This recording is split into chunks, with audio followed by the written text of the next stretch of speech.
Subscribe now and press the bell icon. Never miss an update. एक आदमी बहुत ही लालची था। उसने सुन रखा था कि अगर संतों की सेवा करें तो बहुत ज़्यादा धन प्राप्त होता है। यह सोचकर उसने साधु संतों की सेवा करनी प्रारंभ कर दी। एक दिन उसके घर बड़े ही चमत्कारी संत आए। उन्होंने उसकी सेवा से प्रसन्न होकर उसे 4 दीपक दिए और कहा, इनमें से एक दीपक जला लेना और पूरब दिशा की ओर चले जाना। जहाँ यह दीपक बुझ जाए वहाँ की जमीन को खोद लेना, तुम्हें धन मिल जाएगा। अगर फिर तुम्हें धन की आवश्यकता पड़े तो दूसरा दीपक जला लेना और पश्चिम दिशा की ओर चले जाना। जहाँ यह दीपक बुझ जाए वहाँ की जमीन खोद लेना, तुम्हें मनचाही माया मिलेगी। फिर भी संतुष्टि ना हो तो तीसरा दिया जला लेना और दक्षिण दिशा की ओर चले जाना। उसी प्रकार दिया बुझने पर जब तुम वहां की जमीन खोदोगे तो तुम्हें बेहिसाब धन मिलेगा। अब तुम्हारे पास केवल एक दिया बच जाएगा और एक ही दिशा रह जाएगी। तुमने यह दिया ना ही जलाना है और ना ही इसे उत्तर दिशा की ओर ले जाना है। यह कहकर संत चले गए। लालची आदमी उसी वक्त पहला दिया जलाकर पूरब दिशा की ओर चला गया। दूर जंगल में जाकर दिया बुझ गया।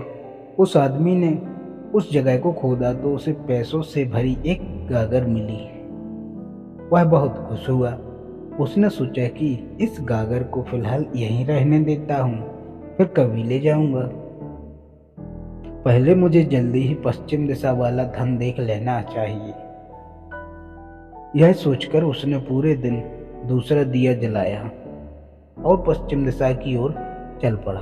दूर एक उजड़े स्थान में जाकर दिया बुझ गया। वहां उस आदमी ने जब जमीन खोदी तो उसे सोने की मोहरों से भरा एक घड़ा मिला। उसने घड़े को भी यही सोचकर वहीं रहने दिया कि पहले दक्षिण दिशा में जाकर देख लेना चाहिए। जल्दी से जल्दी ज्यादा से ज्यादा धन प्राप्त करने के लिए वह बेचैन हो गया। अगले दिन वह दक्षिण दिशा की ओर चल पड़ा। दिया एक मैदान में जाकर बुझ गया। उसने वहां की जमीन खोदी तो उसे हीरे मोतियों से भरी 2 पेटियां मिली। वह आदमी अब बहुत खुश था। तब वह सोचने लगा, अगर इन तीनों दिशाओं में इतना धन पड़ा है तो चौथी दिशा में इनसे भी ज्यादा धन होगा। फिर उसके मन में ख्याल आया कि संत ने उसे चौथी दिशा की ओर जाने के लिए मना किया है। दूसरे ही पल उसके मन ने कहा, हो सकता है उत्तर दिशा की दौलत संत अपने लिए रखना चाहते हो। मुझे जल्दी से जल्दी उस पर भी कब्जा कर लेना चाहिए। ज्यादा से ज्यादा धन प्राप्त करने की लालच ने उसे संतों के वचनों को दोबारा सोचने ही नहीं दिया। अगले दिन उसने चौथा दिया जलाया और जल्दी जल्दी उत्तर दिशा की ओर चल पड़ा। दूर आगे एक महल के पास जाकर दिया बुझ गया। महल का दरवाजा बंद था। उसने दरवाजे को धकेला तो दरवाजा खुल गया। वह बहुत खुश हुआ। उसने मन ही मन में सोचा कि यह महल उसके लिए ही है। वह अब तीनों दिशाओं की दौलत को भी यहीं लेकर रखेगा और ऐश करेगा। वह आदमी महल के एक कमरे में गया। कोई कमरा हीरे मोतियों से भरा हुआ था, किसी कमरे में सोने के आभूषण भरे पड़े थे। इसी प्रकार अन्य कमरे भी अकुत धन से भरे हुए थे। वह आदमी चकाचौंध होता जाता और अपने भाग्य को शाबाशी देता। वह जरा और आगे बढ़ा तो उसे एक कमरे में चक्की चलने की आवाज सुनाई दी।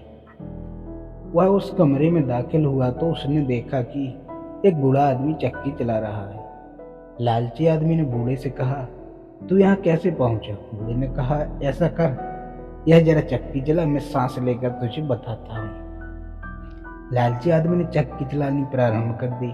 बूढ़ा चक्की से हट जाने पर ऊंची आवाज में हंसने लगा। लालची आदमी उसकी ओर हैरानी से देखने लगा। वह चक्की बंद ही करने लगा था कि बूढ़े ने खबरदार करते हुए कहा, ना ना, चक्की चलानी बंद न कर। फिर बूढ़े ने कहा, यह महल अब तेरा है, परंतु यह उतनी देर तक खड़ा रहेगा जितनी देर तक तू चक्की चलाता रहेगा। अगर चक्की चलनी बंद हो गई तो महल गिर जाएगा और तू भी इसके नीचे दबकर मर जाएगा। कुछ समय रुक कर बूढ़ा फिर कहने लगा, मैंने भी तेरी ही तरह लालच करके संतों की बात नहीं मानी थी और मेरी सारी जवानी इस चक्की को चलाते हुए बीत गई। वह लालची आदमी बूढ़े की बात सुनकर रोने लगा, फिर कहने लगा, अब मेरा इस चक्की से छुटकारा कैसे होगा। बूढ़े ने कहा, जब तक मेरे और तेरे जैसा कोई आदमी लालच में अंधा होकर यहाँ नहीं आएगा तब तक तू इस चक्की से छुटकारा नहीं पा सकेगा। तब उस लालची आदमी ने बूढ़े से आखिरी सवाल पूछा, तू अब बाहर जाकर क्या करेगा। बूढ़े ने कहा, मैं सब लोगों से कहूँगा कि लालच बुरी बला है। तो दोस्तों, कहानी कैसी लगी कमेंट करके ज़रूर बताएं। अच्छी लगे तो लाइक करें और हमारे चैनल को सब्सक्राइब जरूर करें।